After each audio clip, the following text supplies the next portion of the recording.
Ұстаз мектепке білім, тәрбие беріп, адамгершілік нұрын төгеді. Мұғалім жас ұрпаққа өз өнерін, тәжірибесін, білімін үйретеді.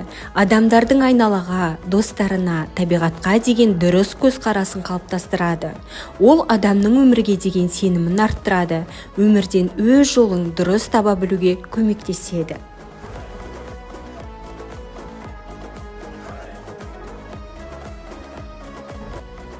Ұстаз болу жүректің батырлығы, ұстаз болу сезімнің ақылдығы, ұстаз болу мінездің күн шуағы, ұстаз болу адамның ақылдығы.